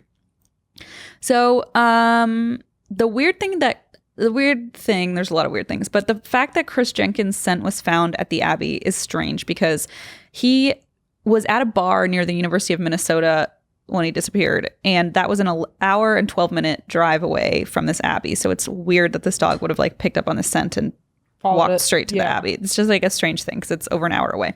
Anyways, so it's the fact that this dog led them to the Abbey was like raised a lot of eyebrows. So if you do even like a brief search online, you will find this out. But for example, on the findjoshua.com message board, people like to talk about the history that this university has, and it's not a great one with the lovely Abbey we're discussing here. Okay. So St. John's University was founded in 1857 by Benedictine monks. Now these nearly 200 monks reside on campus, like I said. The Abbey's website states that they seek God through a common life of prayer, study, and work, giving witness to Christ and the gospel and service to the church and the world. But according to the website Behind the Pine Curtain, which is what they called kind of the area around this campus, because it's kind of like a secluded woodsy area. Sure. Pine curtain. I like that. I know. It's like a really kind of fun, edgy wording. I like it a lot. It could also be like absolutely some like folky album. Yes. Oh my gosh. The Pine Curtain. And then behind the Pine Curtain is like behind the scenes, like how we made the album. Making the band. Oh, Part wait a minute. Part 2. What do you call it earlier? The last making the band. The final. The final one. I don't want thinking a better one. The final behind the scenes. So according to this website, Behind the Pine Curtain, which is just a great name for a blog. Yep. August 1991 marks when news broke with allegations of the abuse of 2 students who attended the St. John's Preparatory School by a father at St. John's Abbey. So this is where we're bringing the Catholic Church fun into the second largest fan base in the world. Yeah. The first is mine, number 1. Obviously. So on this same day in 1991, Patrick Marker, founder of this website, by the way, said to the St. Cloud Times as a John Doe at that time that he hoped publicity around his suit would lead other victims to come forward, and this plan worked.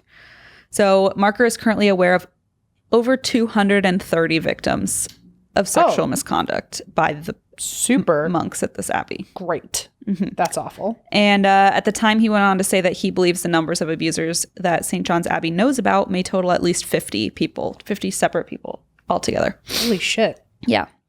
So this website exists to validate the experiences of victims of sexual and other misconduct at St. John's. It's full of articles, documents, a reading list. So if you want to look at that, like it's behindthepinecurtain.com. Earlier today was the server was down, so hopefully it's back up. St. John's has a huge history of abuse, which was partially addressed by Abbot John Klassen, who was elected in 2000, when he released a statement on the St. John's website, which identified the files of 18 perpetrating monks dating back to 1977. But these were only like partial files, and they were immediate. Like victims, advocates were immediately like, "This is not the full story. You're only like picking and choosing, like cherry picking small parts of it." And so if you remember that Marker said there were at least 50 altogether, the list as of July 2019 is now at 103. Oh. So yeah. Okay. More than doubled. So this statement of the 18 monks instead of 103 was released in 2016, but it's unclear at this point, at least to me, if any of them have ever faced any criminal charges. I heard on one podcast that none of them have faced any criminal repercussions.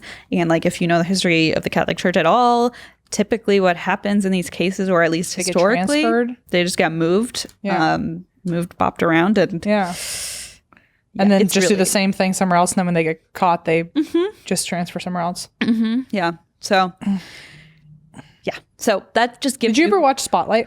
I did. That's a great movie. That was a great movie. I watched it on a plane, actually. I feel like, maybe it was Eva. I think I've been like screaming about that movie recently because I watched it like 3 times during quarantine. Really? Like, I don't know why. I watched it when we were one of my favorite movies. I watched it when we were on tour. I just at one point on an airplane, but I remember I saw it in theaters and thought like, I really had like no concept of like the actual story of what happened. It's really crazy, the whole thing. I watch it. That's like, I don't watch a lot of movies multiple times. Like Spotlight's always in the running. It's like maybe I'll watch that again. That's a great movie. It's a great movie. So in any case, this is the history that this university has, like a very dark history, obviously. And so now when 2 people go missing, in this short span of time, it's like, what's going on? And also, how bad did it have to be to like for you to immediately be getting moved around, right? Wait, who was moving around? Oh, are you talking about the 2 monks? Sorry, 2 victims. Like the 2 guys. Sorry. No, you're fine. So like the 2 guys who died, and then the dog led the trail to the Abbey, and it was like, it was just like, that's not a good look. Sorry, I was on Spotlight Talk still, where I was like, 2 people got transferred in some way. No, you're good. But like, yeah, so these 2 guys vanish, die. I mean, Chris Jenkins died. Yes. But yeah, the fact that the scent led to the Abbey, both of them, was very strange. Yeah. At least in my opinion. Definitely.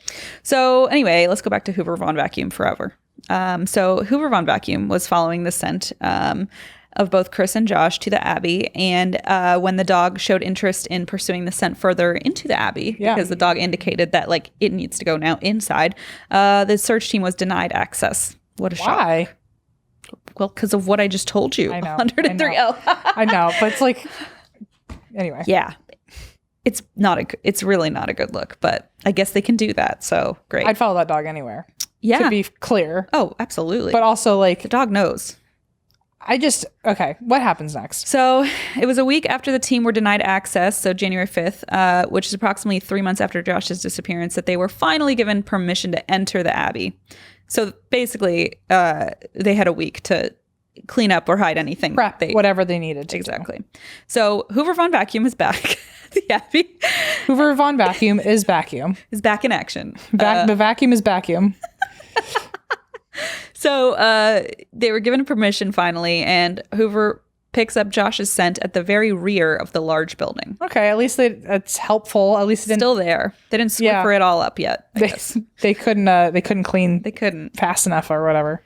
3 days after this, allegations by Detective Dave Hoshin of the Minneapolis Police against Hoover, how dare you, and Penny arise because Hoover doesn't have any official credentials. Okay, fuck off. Yeah, seriously. In response to this, according to an article on the Maple Lake Messenger, Bell said certification is no indication of a particular bloodhound's abilities. Hoover is a man-trailing bloodhound, she said. She comes with a natural inclination to do her job. Oh, I thought it was a boy. I'm sorry. Wow, we definitely both misgendered Hoover. Oops. Even though Hoover's like definitely could be a gender-neutral name. Badass. What is wrong with us?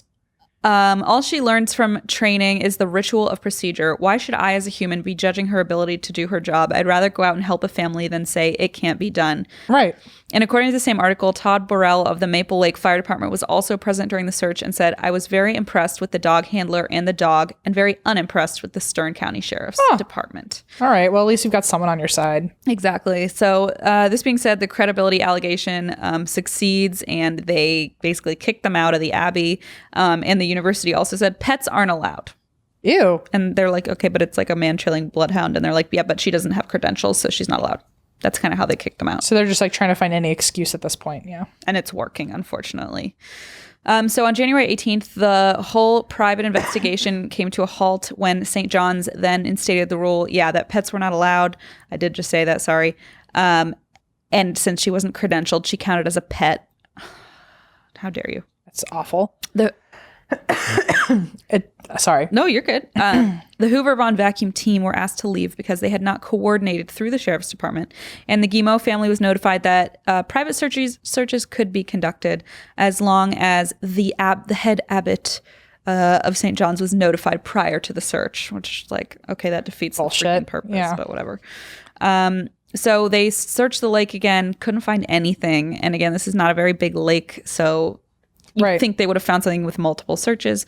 On February 27, 2003, Chris Jenkins' body was found wearing the Halloween costume. The medical examiner, found no signs of foul play. So the official cause of death is listed as undetermined, and we talked about him in the Smiley Face Killer episode. The police believe Chris died from accidental drowning, but there were some other strange inconsistencies. On Medium, Lisa Marie Fuqua, who wrote an article, wrote, firstly, he was found with his arms crossed in front of him, which is odd for victims who fall into the water and drown. And secondly, his shirt was still tucked into his drawstring pants and his slip-on moccasins were still on his feet. So the pathologists believed that his body was already in rigor mortis when he was put in the water because it remained like in that position. So strange inconsistency. And then again, like the dog was trailing his scent to this Abbey an hour away. So that's also weird. At the end of March 2003, Michael Knoll, who was one of the other people who had gone missing, was found in Half Moon Lake in Wisconsin, unfortunately. And then eventually Erica's body was also found in Brainerd, Minnesota, in like the backyard of her murderer. Like, wow. She had been killed like in his backyard. Ugh, it's really horrible. So in early June 2003, this is now 7 months after he went missing, St. John's sends a letter to the Guimond family indicating that the Stern County Sheriff's Department deems the St. John's property to have been satisfactorily examined, and no further searches were planned at the time. So they're like, anyway, nice knowing you. Yeah, it's been real. It's been real. Josh's family and father are like, no, we are going to keep looking, obviously. There's even been like protesting outside the courthouse. Wow. And they've been doing their own search and research, and to the point that the university literally took out a court order of restraint against Brian Guimond. What? Like, that's how much they did not want him searching. Wow. Their property. Holy shit. Mm-hmm. Okay. I know. It's not a good sign. So to this day, unfortunately, this case still remains unsolved. I have a couple theories here and some questions that kind of complicate things, I guess. Yeah. So, I mean, obviously one of the big theories is, did St. John's Abbey have something to do with this? Like, some people think maybe he was walking home that night and bumped into a father. Right. And maybe he knew something or saw something. Or maybe he had already been involved, like many of these other victims. Maybe he had been a victim himself. Yeah. And somebody wanted to take care of that. There were a few sources that said Josh was writing a paper on the university's response to sexual abuse, but there's also not enough real evidence of that. There's no like proof of that, so it's a little strange. Yeah, so that could, if that's true, that's a huge. Yeah, that's a red flag. I think so. So he could have been abducted. That's another thing that people thought. Like, everything was left in his room. His car was untouched. His glasses, his coat, everything was left behind. Why did he leave so abruptly, though? You know, it's the question. Like, was he supposed to meet somebody around midnight, and that's why he kind of abruptly left? Did the friends not like properly check up on him? It's just very weird. The abrupt leaving, and then like literally nobody ever saw him again. It's just very strange.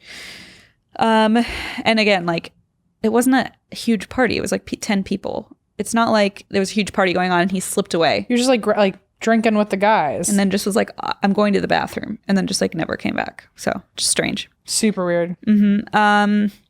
Okay. Sorry. No. Okay. One thought is like maybe the friends at the party did have something to do with it. Which is an interesting theory. So on the week of December 2nd, 2002, which was 3 weeks after Josh went missing, the Stearns County Sheriff Department had also conducted and questioned 8 of the 9 students present at the party the night Joshua disappeared, but stated that they were unable to contact the remaining student, which seems odd because there was one person they just said, we can't contact that person and ask any questions, which is weird. like, why? Yeah. If you know who it is. Right. What happened to them? Or what's going on? Like, why are they like excused? Yeah, exactly. Why have they been like pardoned? They've been let go from this situation. So weird. And then another really weird twist is maybe Josh had gotten into some other sort of trouble because within hours or days, it's not really sure, after he disappeared, someone had erased 300 items from his computer hard drive. Sounds like he was up to something. Well, some of the information was recovered, and it turns out he was helping with making fake ID cards for underage drinking. Now, so in my mind, I'm like, yeah, I feel like we have all had that friend where we're like, if something happens, erase my computer, my browser history, whatever, you know, like even jokingly. But, you know, I'm sure like if he was involved with another student and they were doing fake ID cards, I bet the friend would be like, shit, I don't want that to come out. So it doesn't necessarily someone was just being a good friend and trying to like cover up something or else, they were also involved and were like, I don't want to get into any trouble. Right. But yeah, so I mean, that I think that it's shady, but I could also explain that away as like a friend or somebody who was like, I don't want this getting out there. Right. So that was the other thing too. I was wondering is like, then maybe his term paper that we don't have proof of could have been deleted as well. Okay. So that's a good point. Especially if multiple people have said he was writing this term paper. Like, it seems like a weird thing to make up. In which case, then the story changes. Then it's a lot. Right. It's like a totally different shift. Then it's a cover up or something. Yes. Yeah. Ugh, it's like a hit job. Creepy. So maybe this was a smiley face killer. I mean, that's another theory. Yeah. I personally don't think it was. That was episode 173 if you want to check one it out. of those 4 people missing ended up being a part of that storyline, right? Chris Jenkins. But that whole theory is like very like it's unclear. It's most people think he drowned accidentally. And then there are the people who swear by the smiley face killer theory and believe he was part of this bigger scheme. I kind of mentally debunked that for myself in that episode, but Gotcha. I mean, maybe it's true. I'm not saying it's not. I'm saying I'm not sure. Again, they were both white, male, cis, college-age, successful students who were found in bodies of water. Not that Josh was found in a body of water, but he was clearly traced to the lake. However, there was no smiley face graffiti reported in Chris Jenkins' case or in Josh's case. So Gotcha. seems like not that strong of a smiley face connection to me, but who's to say? Gotcha. And again, like maybe he was in the lake and they just weren't able to find him, which seems unlikely. This could have been a suicide. This could have been an accident if he had been intoxicated or fallen in. Yeah. So Brian Guimond, Josh's dad, was told by Stern County Sheriff John Sanner that Josh must have fallen into a swampy area. And actually, they told him at one point that maybe he was eaten by turtles. Okay. I'm not even making that up. Is that not the weirdest thing you've ever heard? Like it's such a random, obscure, it's has so much less potential that why would that be the thing you said? Oh yeah, there are 100 priests who are abusing young men, but it was probably a man-eating turtle. Yeah, exactly. Or a frog, or like a magical fairy just came down. Magical fairy. I mean, it's not impossible. It's definitely less possible than all these other things I could have said. Yeah. But I'm going to choose this thing. Well, and the reason I love this Victimized podcast so much is that one of the hosts was like, I went and looked to see if there are man-eating turtles. Right. Are there? No. She's like, there's a kind in India that does that, but like there's no evidence that this isn't like a well-known species in Minnesota or something. Right. So just odd. So I appreciated that they did that research for me that I was wondering. The deep dive on turtles. The final deep dive on turtles. Final dive. Making the band. Okay. Behind the pine curtain. Behind the pine curtain 2.0. So all in all, Brian Guimond is very frustrated at how his son's case has been handled. Obviously, especially with the delays. Like, for example, it took 2 requests for the Trident Foundation to be allowed to search the lake. The delay to enter the Abbey, which could have, erased all sorts of evidence. The delay in interviewing students, a delay in involving volunteers who were just told to pray, and the failure of examining Josh's computer. Oh, by the way, yeah, his dad his family analyzed his computer. The police didn't do that. He took the computer, went to get the hard drive recovered because somebody had deleted all these files. So they're the ones that discovered all this. So not even the police? No. Oh, okay. Yeah. Great. Yeah, not a good sign. Brian says, quote, "It's like I said from day one, he was set up and grabbed. There's all kinds of human trafficking going on, sex slaves, all that crap." All that crap, yes. All that crap. He's not wrong. Nobody wants to talk about it. That's real. It's happening. There's no evidence to point that it is an abduction or it isn't an abduction. As a parent, you can see how this has been very frustrating. I think it's time that somebody is held accountable for their mistakes. It is obvious that we have had no cooperation from the first day, and if anything, we have been lied to and misled. This is my son, a human being, not a missing animal that we are talking about and trying to find. So it's approaching 18 years now since Josh went missing, and this disappearance, I know, still remains unsolved. Although Brian has since hired private investigators and still holds out hope for his son, and they still regularly hold yearly, remembrance parties and that kind of thing. He says it can be solved. It's just going to take the right people looking at the right information.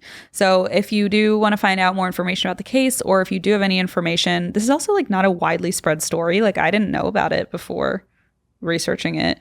So please head to the site findjoshua.com. This is Brian's website, his dad's website. And if you have any information about his disappearance, you're asked to contact the Stearns County Sheriff, Steve Soyka, and you can call them at 320-259-3702 or email him at steve.soyka, S-O-Y-K-A, at this is a long email, at co.stearns, STEARNS.mn.us. Or maybe Creed Thoughts. .gov.edu. Also, you can just call that phone number. It might be easier. Or if you have phone anxiety like me, maybe just go to findjoshua.com and Brian will lead the way. Right. So anyway, that is the unsolved disappearance of Josh Guimond. Wow. And I'm really hoping this is solved because it sounds like there's some shady shit going on at this school that even in and of itself needs to be addressed. I really want to believe that there was some paper on his computer that he was writing. That's a really interesting lead, or like I think it's a super angle. interesting lead. Yeah, I think that's the one I'm leaning towards. I do too. I find that really fascinating, and like the fact that clearly there was already this mounting interest. Yeah, and these victims have come forward and been like, this happened to way more people than you think. Who's to say he wasn't a victim, or he didn't know something, or research something he wasn't supposed to see. Right. So who's to say? But yikes. Maybe we'll find out. Weird.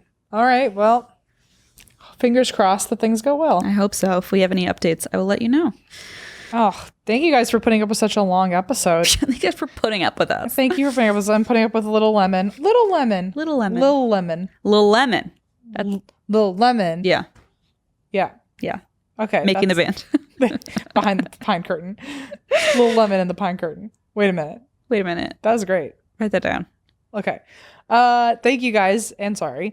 If you want to find out more information, you go to andthat'swhywedrink.com. Yep. Check us out at ATWWD Podcast. And otherwise, we will see you next week. Yes, and that's why we drink. Clink.